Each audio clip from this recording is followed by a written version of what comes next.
शाहरुख वो इंसान नहीं, एक पूरी वाइब है। मैंने अपनी ज़िंदगी में कई एक्टर्स के साथ काम किया है, लेकिन एसआर के एक अलग ही लेवल के लगते हैं। सेट पर उनकी एंट्री बस माहौल बदल देती है।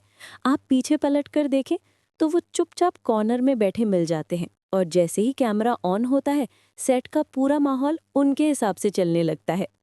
और जब स्क्रीन पर प्रभास दिखेंगे, तो सबसे पहले क्या चीज़ आंखों को पकड़ती है? उनकी वो मिस्टीरियस सी प्रेजेंस।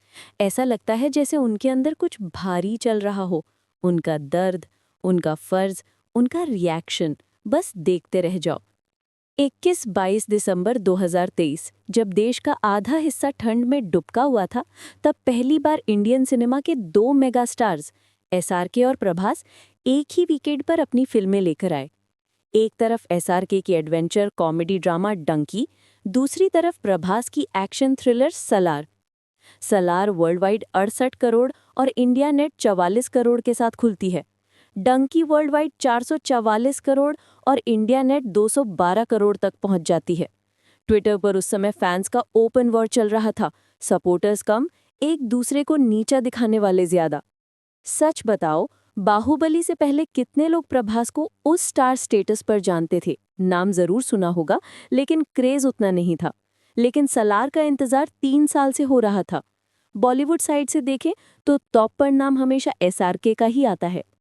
फिर लोग कहते हैं डंकी मास एंटरटेनर नहीं थी, इसलिए कम कमाई। ठीक बात।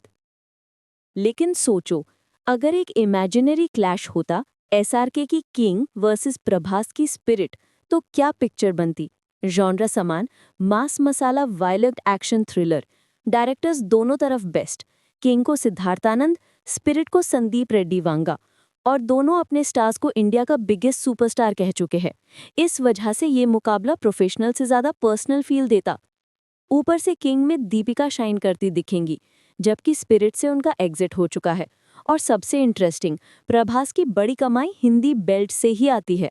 लेकिन हिंदी बेल्ट का असली किंग कौन? Obviously SRK. तो सवाल सीधा है, हिंदी बेल्ट में ज्यादा धमाका कौन करेगा? चलो कैरेक्टर्स को कंपेयर करते हैं।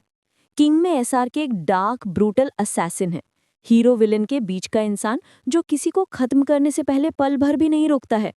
उनका ये रोल उनके करियर का सबसे कॉम्प्लेक्स और इंटेंस रोल बताया जा रहा है, पूरी रूथलेसनेस और मिस्ट्री के साथ। महेश मंजरेकर का सपना था एसआरके को असैसिन टाइप रोल में देखना, और किंग का टोन उसी सपने की तरह लग रहा है। सोचो, अगर एसआरके स्क्रीन पर प्रोफेसर यानी मनी हाइस्ट या